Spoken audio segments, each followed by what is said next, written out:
அரசி அரசி புரிஞ்சுக்கவே மாட்டீங்களே, இன்னும் எப்படி சொன்னா புரிஞ்சுப்பிய? இங்க பாரு, என்கிட்ட கோவப்படுறதுக்கோ எல்லா உரிமையும் உனக்கு இருக்காரு. அதே நேரம் வம்பெல்லாம் ஒண்ணு இழுக்கலனே, நீ டென்ஷன் ஆகாத. ஓ அப்போ நடு ரோட்ல நின்னு உன்கிட்ட என்ன பேச்சு உனக்கு? அவங்க பேசதானே வந்தாங்க. பேசுவானவன் கிழிப்பாவன். பேசுவியாடா அவகிட்ட? பேசுவியா அவகிட்ட? போன்னு சொல்றாங்கல்ல, போ.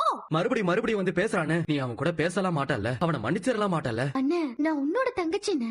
அதாம்மா எனக்கு இன்னும் பயமா. எனக்குமே அப்படிதான். அடுத்தவங்க மேல கோவம் எல்லாம் ரொம்ப நேரம் நீடிக்காது. பாவம் பார்த்து எப்படியாவது பேசிடுவேன். அதே மாதிரி நீ இவன் கூட பேசிட கூடாது. அவன் ரொம்ப மோசமானவன், கேவலமானவன். லவ்ன்ற பேர்ல உன்னை ஏமாத்திருக்கான். என் கண்ணு முன்னாடியே உன்னை அடிச்சு திட்டி கொடுமைப்படுத்திருக்கான். உன் கோவம் குறையணும்னா நான் உன்னை சொல்லட்டுமா? உங்க கண்ணு முன்னாடி தானே அவன் என்ன கொடுமை பண்ணிருக்கான். கொடுமை பண்ணான்னு கூட சொல்ல முடியாது. கொடுமை பண்றதுக்கு ட்ரை பண்ணிருக்கான். ஆனா வீட்டுக்குள்ள நான் ஒன்னும் சும்மாலாம் இல்லன்னு, நான் தான் அவனை கொடுமைப்படுத்திட்டு இருந்தேன். என்ன நம்ப மாட்டியா?